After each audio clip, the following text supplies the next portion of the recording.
from Jodrell. Take it away, guys. All right, take a seat. How is my microphone? Is it working? Everybody can hear me there? Yeah, sounds like everybody can hear you. Right. Well, we don't know what's going to happen here, guys. Yeah, it was a lovely, exciting. I didn't know there were going to be people here. That we were just going to be sitting, we did forget to mention that. Sitting in like a coffee shop somewhere. Get a beer. I mean, so what we were just talking outside, I don't know, who was here in 2011 when the Flaming Lips played last time? Oh, all right. Yeah. I mean, that was a magical night, I have to say. I mean, it was a spectacular event, and we loved it. We totally loved it here. Yeah. I mean, our whole day, from the moment we pulled up, and I have to say, I mean, on that day, the telescope moved around and as if it was, listening to the show and yeah.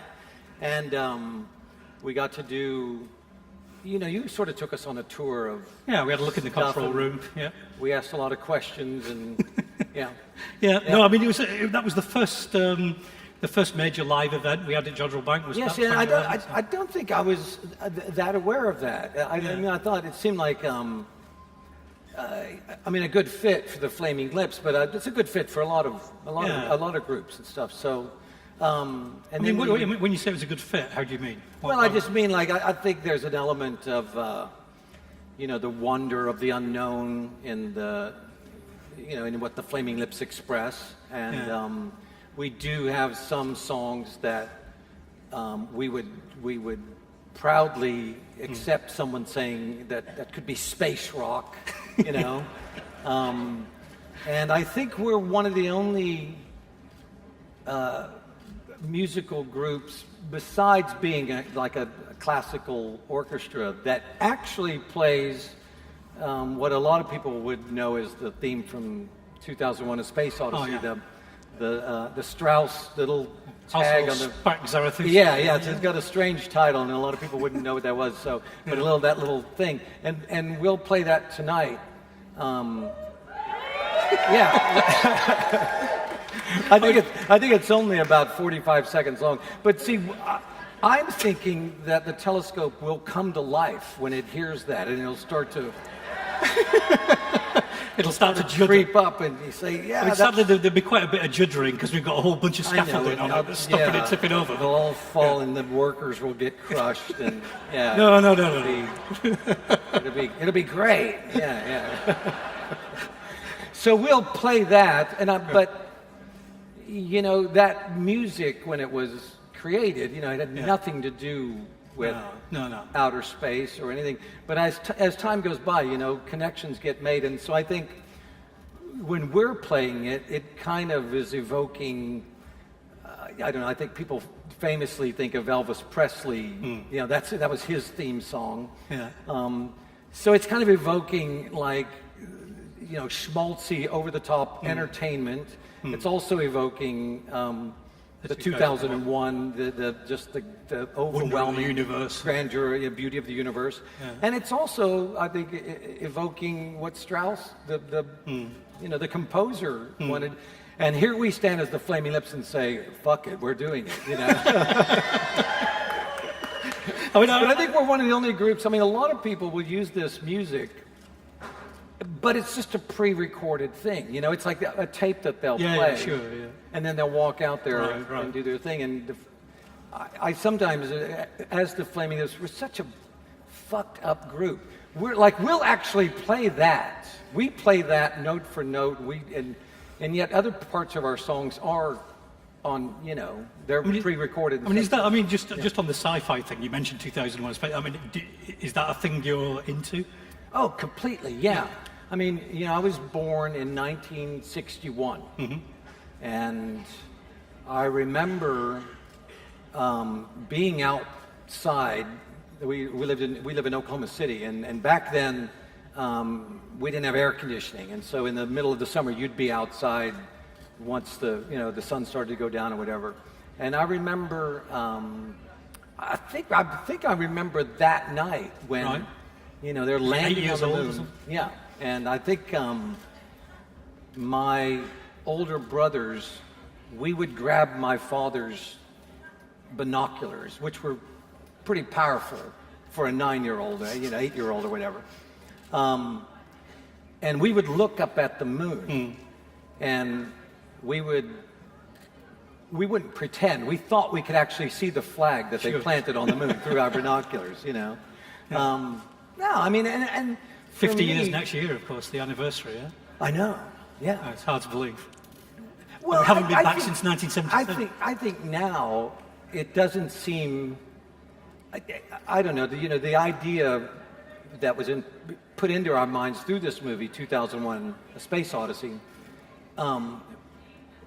It probably fucked us up for good, because I think we all started to look at, by the year 2000, we'll all just be living in space. Exactly. And I don't know what we'll do for a job or anything, but we had this TV program here called Space 1999. Yeah. And that was the future. Yeah. With space, we absolutely believe that. And then it kind of, I don't know, when it was still 10 years away, you started to think, I don't know if that's really going to happen. But, you thought, well, it's not my deal. I'm sure something's going to happen, And then as it got a little closer, you're starting to think, I don't think this is really going to happen.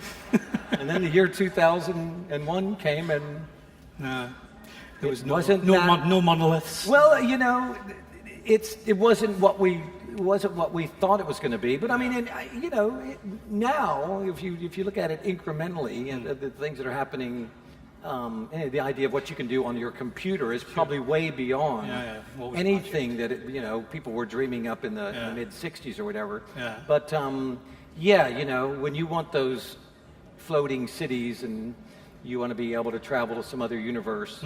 Yeah. But it'll come. It'll come. This is the conversation I always have when I'm here at Jodrell Bank. It's like, for me, I hope that it comes. Yeah. I do. But I only hope that it comes when we stop looking to the end of the universe to see if we find something fantastic. Because to me, there's so many insane, unbelievable things right here on planet Earth that everybody just says, oh, well, I don't, and so, I was talking to someone who wants to believe in Bigfoot, which gets thrown into the same idea of aliens from another universe. And I would say, while you're hunting for Bigfoot, you're probably going to run across 100 unique, utterly insane little species of animals, and you're not even going to care because you're going to be looking for Bigfoot. Yeah.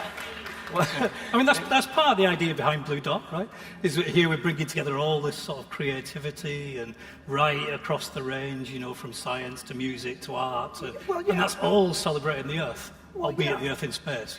Well, and I think anybody that has, like an unrestricted imagination, I think outer space is still anything can happen. You made, I was looking, Record Store Day last year. Yeah. So you released a record on Record Store Day. We did, yeah.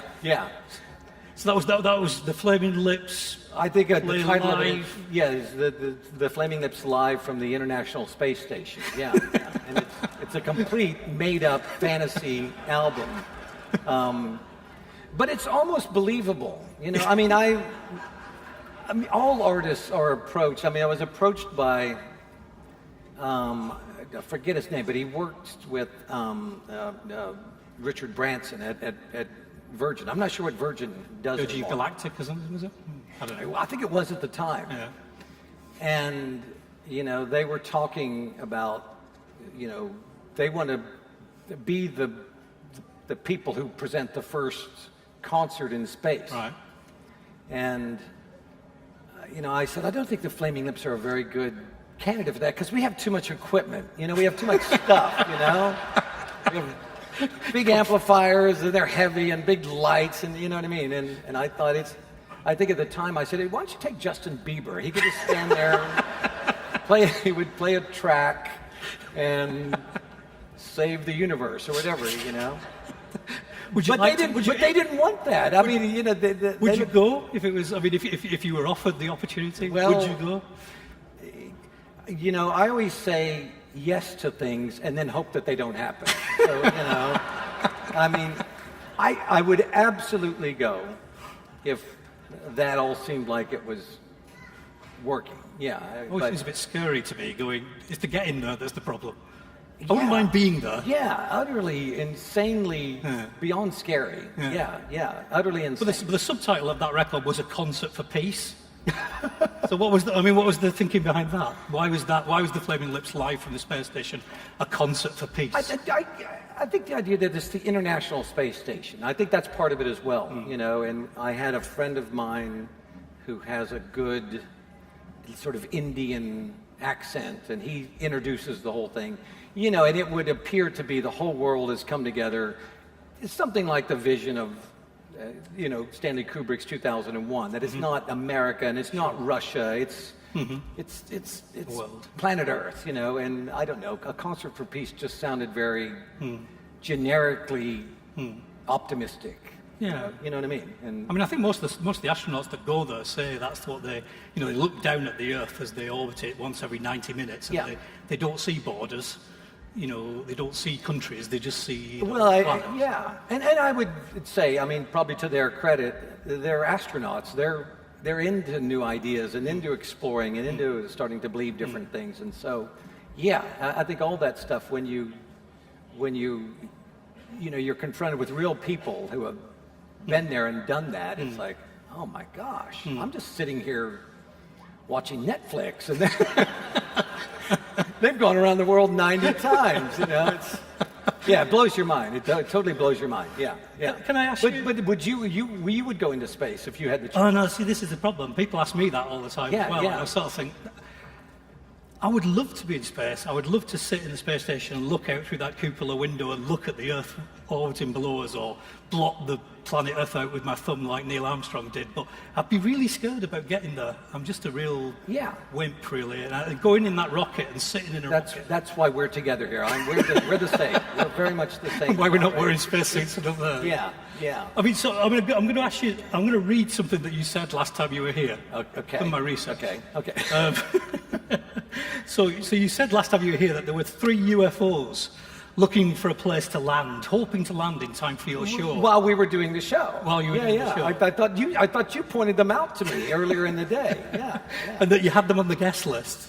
Well, I said that every show, of course, we do. If they show up in their human disguises, they'll be able to get in. Yeah. But what do you? You were joking. Is that someone laughing over there? Well, how many aliens are there in the audience? This is ridiculous. Yeah. Okay, so there's always a few. There's actually more than normal, so you're probably right. So but what do you think? Seriously, genuinely. You were joking, I think. Well, or were you joking? I don't know. It's a joke. Yeah, it's absolute joke. Because it's to me it's evocative of this other possibilities. And to me it's like when people say, do you believe in UFOs? It's like I say yes and no. It would be like, to what degree? It's like I believe it was Carl Sagan who didn't he think, I know you're speaking to the entities that are out there paying attention to what's going on Earth. Didn't he at one time say, look, I'm here, just come down and say hello? So they sent this golden record out on the Voyager spacecraft with all this, for aliens to pick up at some point in the... Yeah. So my idea would be, it's an endless, vast, insanely, unmeasurably giant universe out there, and perhaps there is some other place that has a humanoid people that are doing something similar to we are. That could be true. Yeah. It could be an infinite universe, and if it's an infinite universe, there could be. There will be, because it goes on forever, and all things are possible, right? Right, but that is in the realm of like a part of your imagination where it's like, I have no real investment of anything in that. I could say that could be true. Yeah. But it also, to me, is so far-fetched, unbelievable, and undoable. Yeah. We're never really going to have anything to do with that. That I don't put very much into it. Again, it's like, I would rather we all worry about each other a little bit more, and things that are flying around the planet a little bit more right now, and taking care of this planet best we can, instead of waiting for someone to come in and save us. Well, that's absolutely right. Yeah, absolutely right. Yeah. I know you think that as well. You do. I mean, that's a similar that similar concept is people who. You get a lot of people talking about us moving to Mars or something because they're saying, "Oh, we've messed up the Earth. Yeah, we should move to Mars." Obviously, that's rubbish, right? That's you've got to fix the Earth. You don't move to Mars. That's not going to work. I mean, if the Earth ever gets to where its climate is at all like Mars, you would realize we'd die. We wouldn't want to live here either. It's like we're meant to live here. Amongst these beautiful trees, with this beautiful dirt, with this beautiful sky. We have the greatest thing ever already right here. No, I mean, I wouldn't want to live on Mars. I want to live here, But I understand that unrestricted imagination and saying, wouldn't this be cool? And of course it is. All that is cool. All that is cool in a different realm other than really having. I mean, on the sci-fi stuff, to go back to that 2001: Space Odyssey you mentioned, but any other films you? Well, I mean, 2001 affected us because it was, as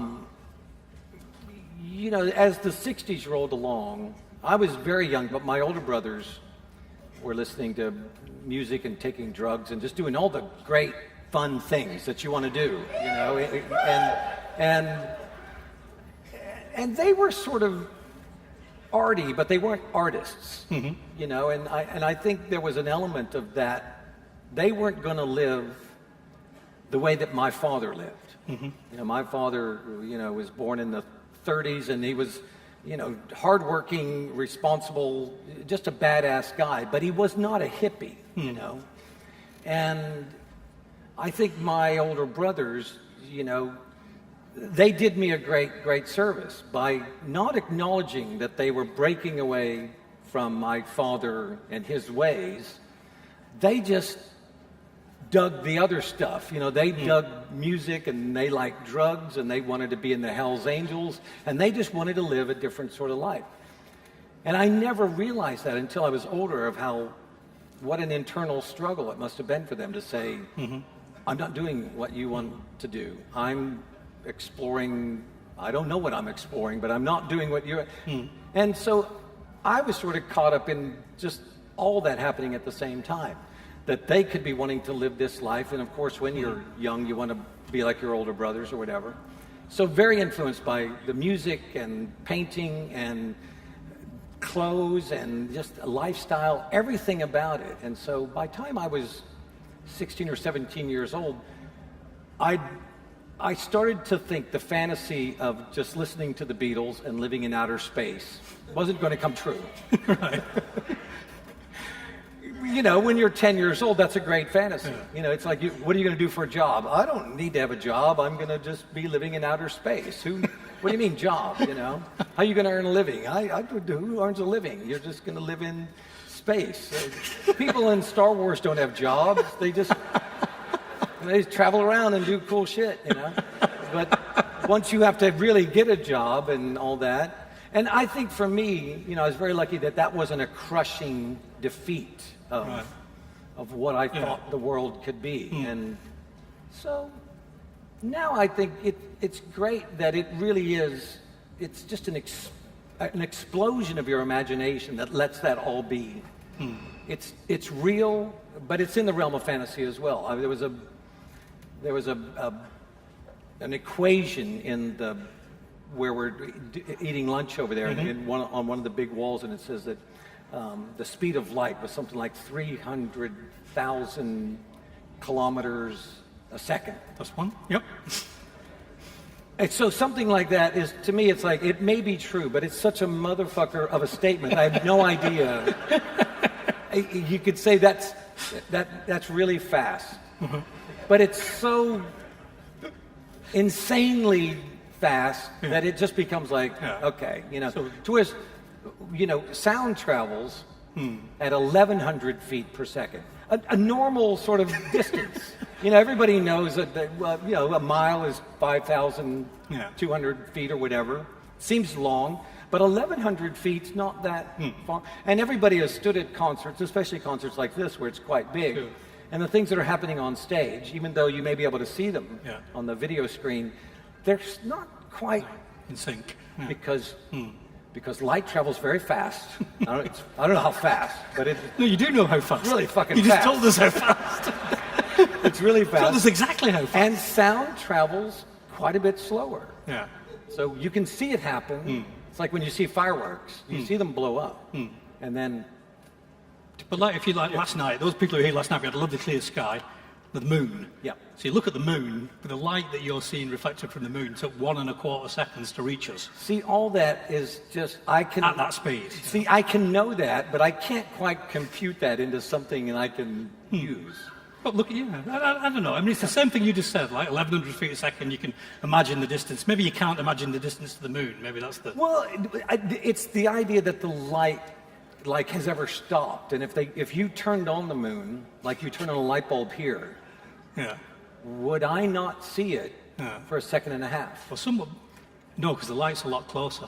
I used to do that when no, I was but a I kid. just mean that- When I was a kid, I used to try and surprise light switches and like, so I'd like, no, genuinely, I shouldn't be admitting this. I understand. Yeah.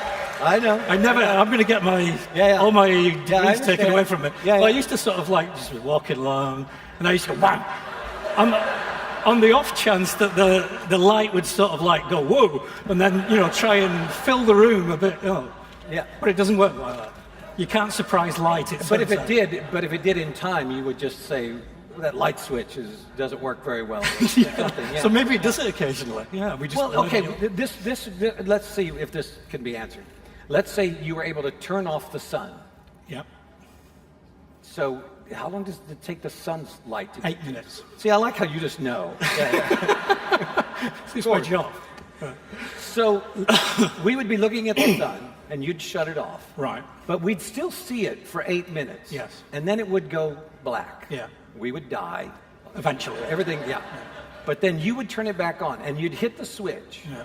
And though it would come on where it's at, Yeah. it would have nothing. We wouldn't see anything for 8 minutes. Yeah. But why don't we see it dimly? Would we see it dimly and then get brighter? No, if I turned it off properly.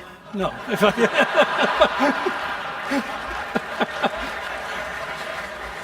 maybe like Yeah. unplugged it or something. I don't know. Right. Okay. See, I always think like, because the light is always coming at us anyway. Yeah. It's never going to cease. It's always been here. But the idea that I know. So that's one of the magical things about astronomy is that having a telescope is like having a time machine. So whenever you look at anything, like I'm looking at you now, I'm seeing you slightly in the past. Well, But the farther away you look, the farther back in time you see. Right.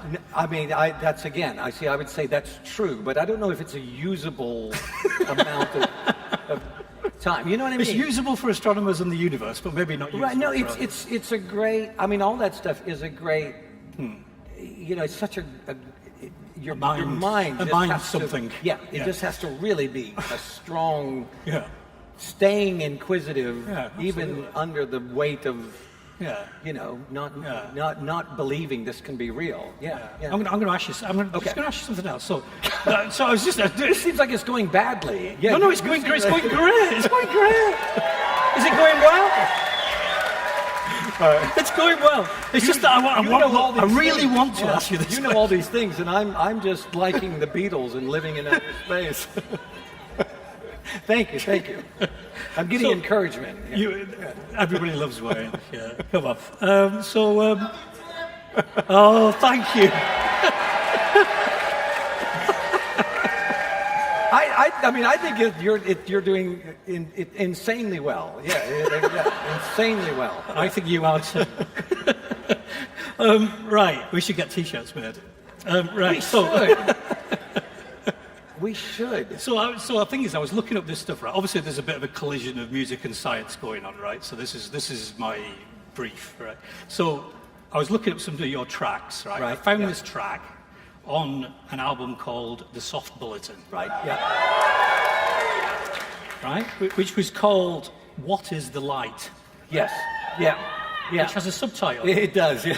An untested hypothesis suggesting that the chemical in our brains by which we are able to experience the sensation of being in love is the same chemical that caused the Big Bang that was the birth of the accelerating universe. Could be true. Could be true. Could be true.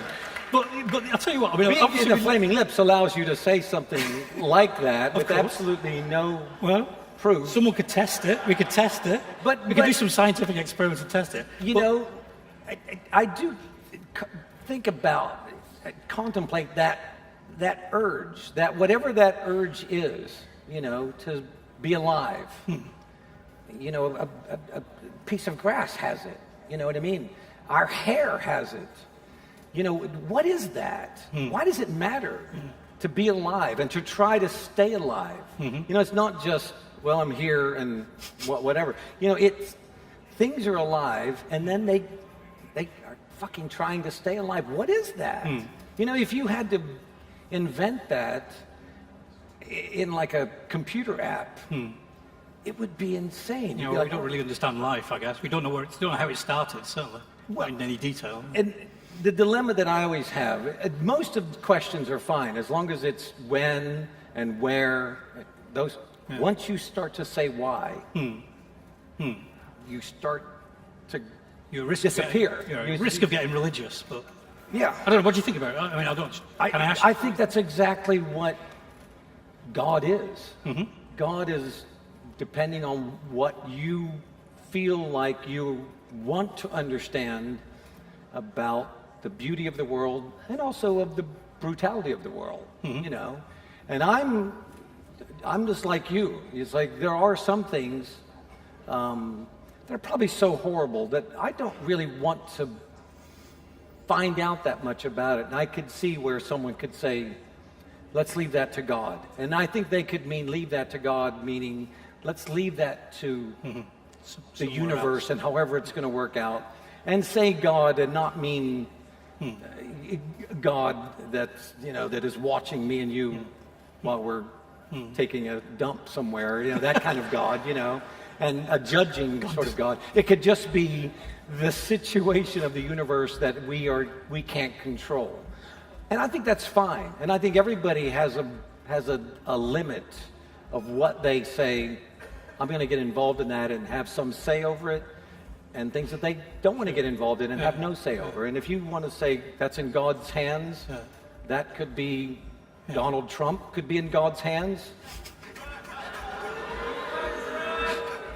Maybe he is, but I don't think he is, you know. But I mean, I could see where something, God, I don't want to believe it. Something that is beyond any of your will and any of your control can Well, fit. I mean, they're different things. I mean, science and religion are different things. Yeah, And, you know, they can coexist, I think. I think people sometimes think it's the opposite of that, that if you're so inquisitive and want to really know, but I think science almost evokes God wonder, in a way. It's so insanely, unbelievable cool that it does make you think, well, So as long as people don't believe the Earth is 6,000 years old or something, that's when you've got to have I know, you can't, but if someone wants to believe that, I don't think they really are wanting proof that it's not true. And I try to keep that as, that's allowable. Yeah. You know, there are some things that people just want to say, this is what I believe, and you want to, there's nothing you can do. You know, we can't just change their minds because we think You ever come we're across right. these flat Earth things? I know, but being right is not, that's not the answer.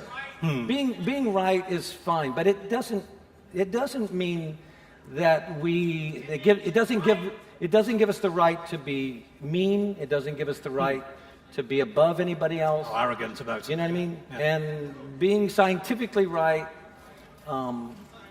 if that makes you feel good, do that. But it doesn't put you above anybody, and that's it's just a difficult thing, you know.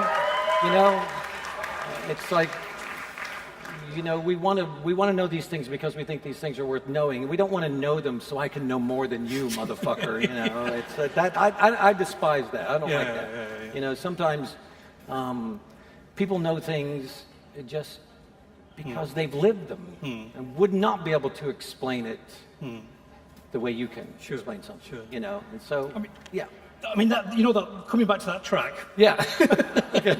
So the soft bulletin came out in 1999. Yes. Right. But in fact, I mean, was that your title? Do you remember?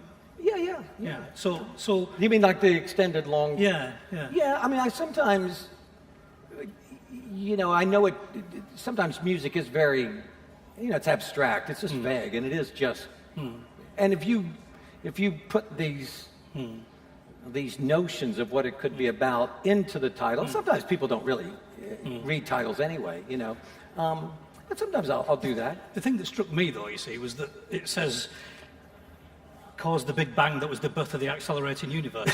and the first evidence that there was an accelerating universe was only published in 1998, which was the year before the soft ball. So did you know that, or did you read about it, or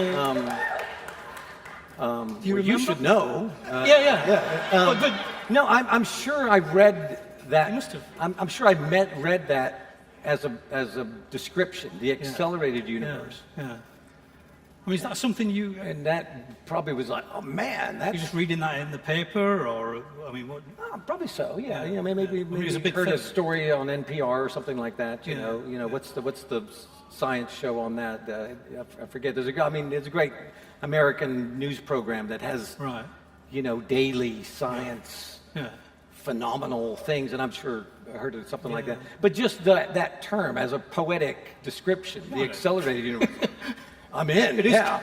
I want to go to that one. Yeah, that's cooler than just it being a universe. It's the accelerated universe, which, Well, it is, and we have no idea why it's doing it. So yeah. I mean, just. But see, that's a question only you could ask. See, only you would. We don't know. And we were saying before, actually, it's important to say we don't know, right? I think people sometimes think, oh, well, I don't want to look like a fool and say I don't know. Sometimes I think it's the bravest and the smartest thing to say, I don't know, but I want to know, and I'm willing to learn, and I'm curious. But when people, it's not even that they say it. I think the idea that they already know something that they don't know, like, I guess, I like the idea of it, but don't be embarrassed to not know stuff. I think it's a great thing to look out and say, I don't know, but let's find out. Yeah. So, I like someone who's screaming out here. I've got loads more questions, but I just want. Okay. I mean, we've only got about 10 minutes. Okay. Do you want to take questions from the audience? Would you like to do that? If you want, I love questions from you. Yeah. My question to you. Go on, you ask me. My question to you is like astrophysicist. Yeah. That's what when someone comes up to you and says, what do you do? Yes. You say, if you can tell that they have no idea what you are, what that would mean. Well, what would I say I did? I'd probably say I was an astronomer. Oh, there you go. Yeah. There you go. Yeah. And what would the vision in their mind be that you get up and do every day? If I say I'm a construction worker, Very in my different mind, from what I I'd say actually you do. get up and you go to a construction site, you build stuff. Yeah. What when you get up, what do you do? Like you have some coffee, Take the dog a walk. and what? Take the dog a walk. Oh, there you go. Yeah. So one of the things, I suppose, we're giving away too much information. One of the things, I guess, what one would imagine that we spend a lot of time looking through telescopes at the space, and in fact, most of the time we sit in front of computers, and that's the life of an astronomer these days, mostly. So we have. Yeah, sure. We pick up data from big telescopes. Because it's like looking at, and you're looking at like that one. It's probably over there. Yeah, you're looking at the data from it. But we have to analyze the data, and these days that's. And you have 3 or 4 agendas of like, I think this is happening, and I'm doing a thing here to see if that's true. Yeah. So you have you in our case, you observe something, you see something happening, and then you have an idea about why that might be happening, and if it's scientific, then you have to test that. So you look for a prediction that idea, that theory makes, and then you test that with more observations. And you're waking up every day with, I'm saying 3 or 4, maybe there's 300 or 400, I don't know, but you're saying I'm getting closer to finding out that this is true or this is not true about these. Yes. And that's in your mind. That's in your mind, yeah. Even like right now, like for me right now, Go on. there's a song I'm working on. It's part of my mind there. Right. There's a little bit of a painting I'm working on. Right. It's back there. Right. And I'm talking to you, and I'm doing all this at the same time. Yeah. There's So my equivalent of your painting and your track is we've got this star in the Andromeda galaxy. So that's the nearest big spiral galaxy. It's about 2.5 million light years away. The light takes 2.5 million years to reach us, and it has an explosion on its surface every year. And this is the most rapidly recurring explosion we know. And so we're trying to understand why. And we're sort of waiting for the next explosion to happen, probably coming in the autumn. And then we get all the telescopes. wow. Yeah. And we use radio Well, telescopes. now we use all I'm these going to sorts do a song and a painting about that. Oh, cool. Yeah. Very good. Yeah. Wow. So the next time we get together, I'll say, well, how's that exploding star coming along? You'll say, well, how's your fucking song coming along? Yeah. Well, that's see, and that, I mean, you saying that, Yeah.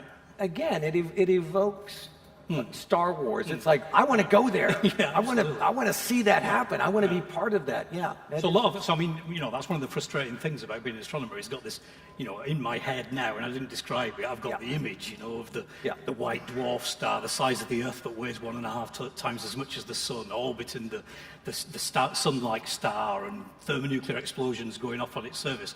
But I will never go there. Yeah.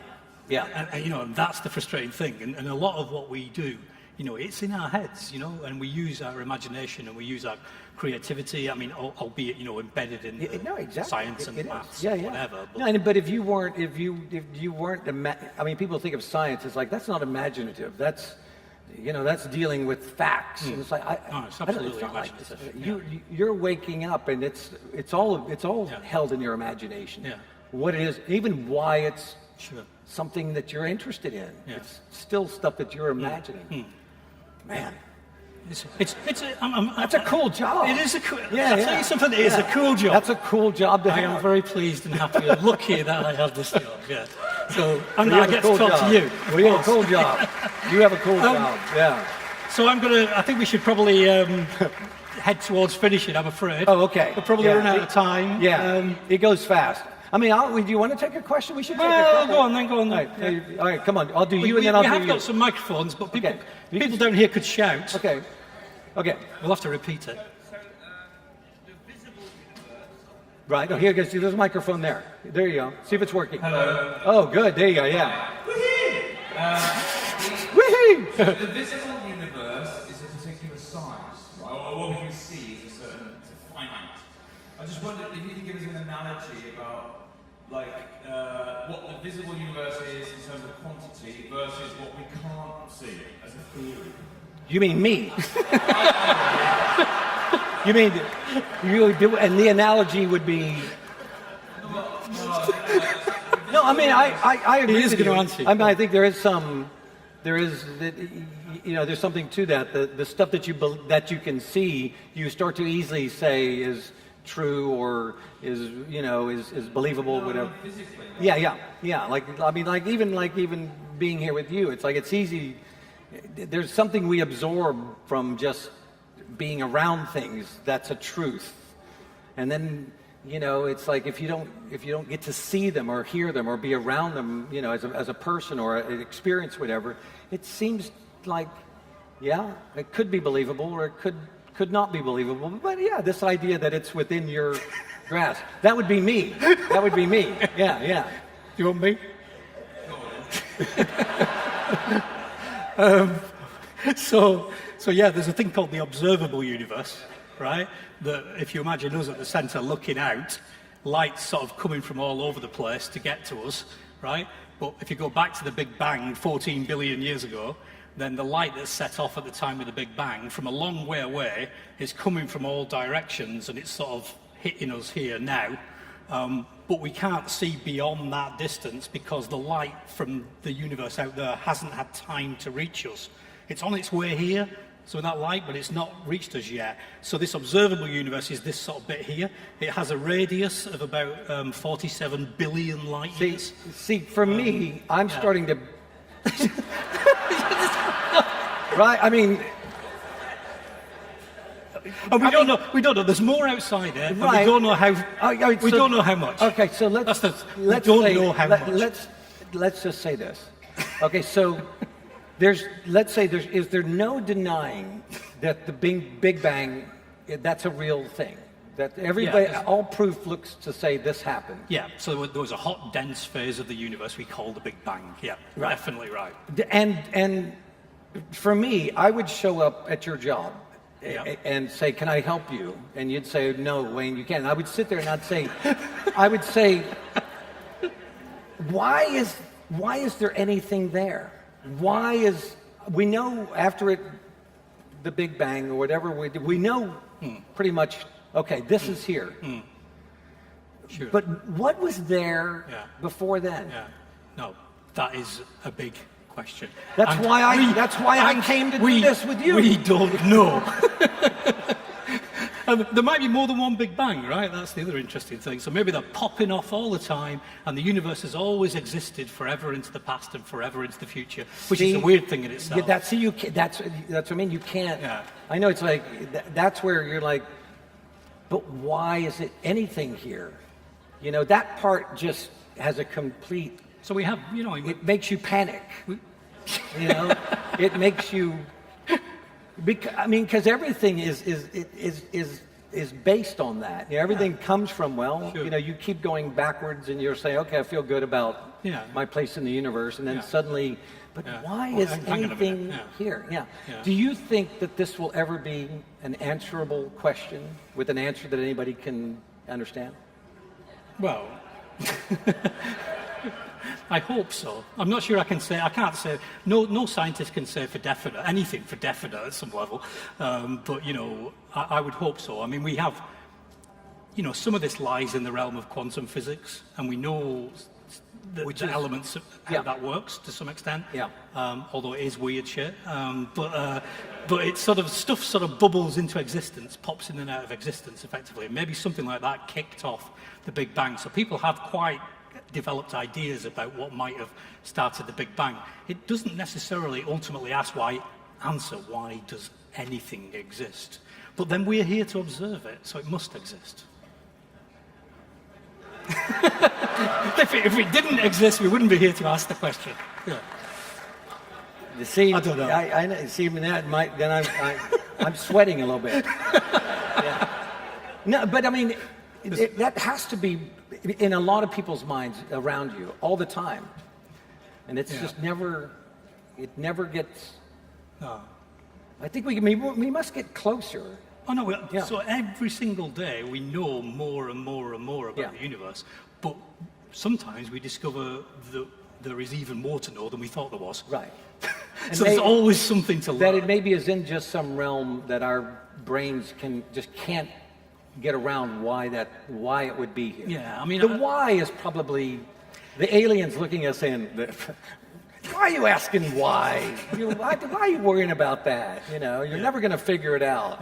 But maybe. yeah. I mean, scientifically, you want to ask those questions. You want to try and answer those questions, and you do make progress. But I don't want to. Whether we'll ever know everything. I'd be very surprised if there's ever a theory of everything. Wow. That explains everything. Yeah. That would surprise me, even though some people have spent their lives working on that sort of thing. I think that it sounds like hubris to me. It's not. Well, or The universe surprises us all the time. I think sometimes people would just think it just seems so simple. Why don't we just get right to it? Let's figure that one out. Figure that one out first, or whatever. Yeah. We've literally got -1 minute. Oh, good. Okay. But this person on the front row who has a microphone, we can ask. We'll have one last question. Go on. Hi, Wayne and Tim. I've been sitting here for the whole time thinking what a really intelligent question to ask you. And the only question I can think to ask you, Wayne, is can I please have a picture at the